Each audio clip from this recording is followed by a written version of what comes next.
Hey there, it's been a while. Today is Friday, February 7th. This is actually my first video of 2025. So, hey everyone. Hope you all are doing well. I know the start of this year has been a little crazy, but we're here and we're grateful, right?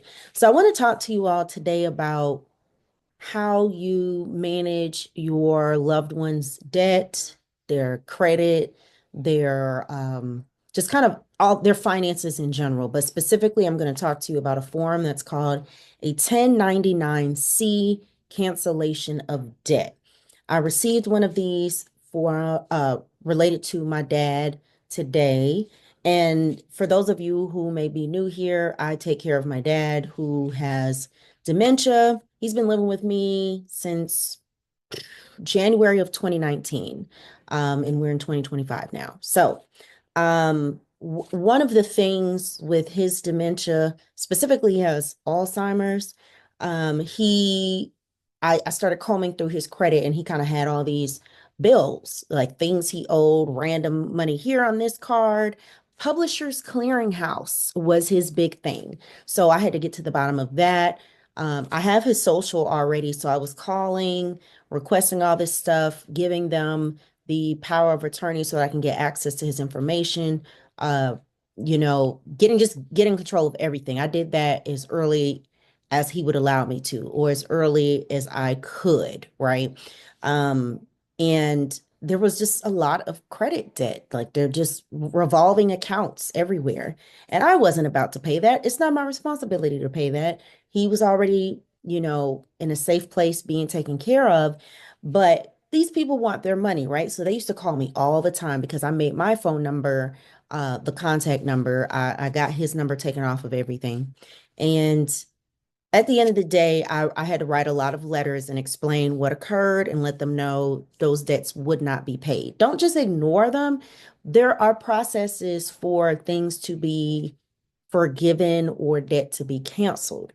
Now, what you need to do is follow the processes, communicate with those people, write the letters, send them the power of attorney. Sometimes they have their own forms because what will happen is maybe after a year or so, the calls are going to stop and they're going to decide we're going to cancel this debt, right? Like he didn't have anything for them to take.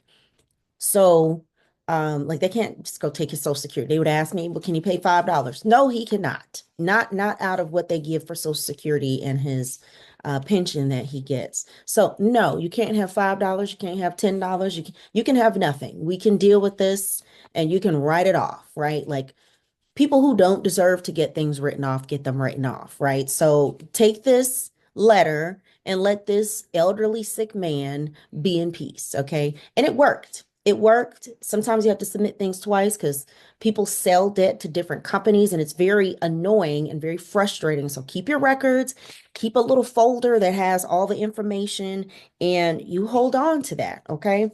So this particular document that I was referring to, the 1099-C cancellation of debt. Let me see if there's any. I will show it to you. It looks very simple. Let me make sure no information is on here. It's a very simple looking document. Is short and it just says this is how much this, you see the bottom of the page is empty, right? It says the debt amount, the amount discharged, was this person personally liable, the fair market value of property. There was no real property, so that says zero, but it does have the total amount of debt, and the date of the debt cancellation, which it says date of identifiable event was March 31st, 2024. I'm assuming that's the date they decided this money wasn't going to be collected. And then they're going to send you this in the mail, right? Or they're going to mail it to your loved one's address on file, is what's going to happen, whatever the last address they had was. Um, when you file their taxes, you're going to enter this 1099-C information. There's a place for that. Now, here's the thing about a 1099-C cancellation of debt. Canceled debt is treated like income.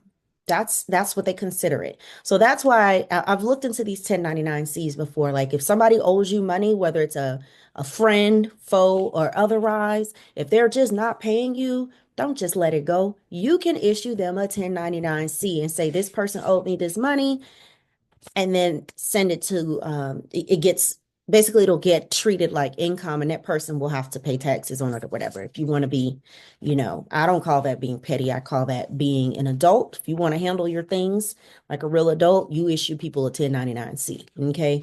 So whether they pay you back or not, it doesn't go away. It's not forgotten. They will get their own little ding. But any case, we're talking about the sick elderly here. But yes, so when you file your loved one's taxes, you're going to fill out this information or input this information, whether you do their taxes yourself or not. I do input my dad's taxes myself, because these are pretty straightforward. You got Social Security, pension.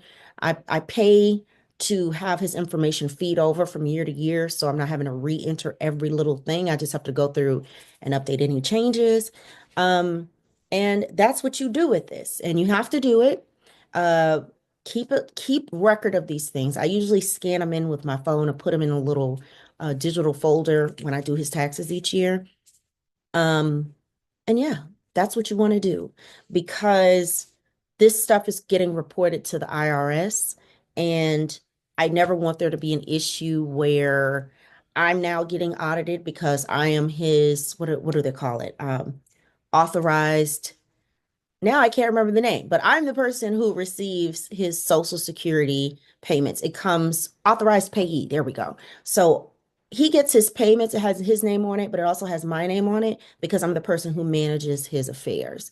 And if you go through the process of being someone's designated payee, not only do you have to file their taxes every year, but you also have to submit certain forms online or via the mail to the agency so they know how you're using your loved one's payments. So you don't want to cause issues for yourself and not handle business. So I just wanted to make sure you all were aware of that, because, a lot of us are pulling together our tax documents so we can get our nice little returns if we're due any, and go from there.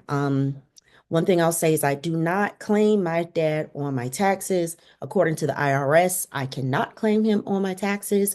And if you want to learn more about that, go to the IRS website and look at the information related to claiming a parent or an adult as a dependent. There are very strict rules. There are income rules. Basically, the person has to make, I can't remember the exact amount. It's like they can't make more than like 4,500 a year, which is kind of difficult to do. But um, IRS website has that information on there. You can search for that. And just make sure you have your ducks in a row. Maintain your documentation in case, I don't know, anything crazy could happen and they want to audit you, audit your loved one in case some debt pops up in the future that you weren't aware of, that they accumulated, and you need to provide documentation. You want to make sure you stay on top of these kinds of things, okay? So that's what I have for you today. I do have a topic I want to talk to you all about next time. I just need to pull up that article, but to give you just a brief update, there's some things that changed in past few months in some states regarding how caregivers are to be treated and handled at work. Basically, we're going down the path of becoming a protected class, which is great because a lot of people get punished almost at work for having these types of obligations and caring for a loved one. I too have, faced some issues with a previous employer that kind of turned ugly, and I just left, right? I didn't leave without, doing what I needed to do because I do work at HR, so I kind of know how to handle those types of things. But I'm going to come back and talk about that in another video. Until then, I hope you all have a great day. And if you have any questions, just go ahead and drop them in the comment below. I am not an accountant of any sort. I am just a person here, the casual caregiver here, telling you what I know from this journey I've been on for the past 6 years having my dad in my home. So it's been great talking to you all, and I'll see you all in the next video. Bye.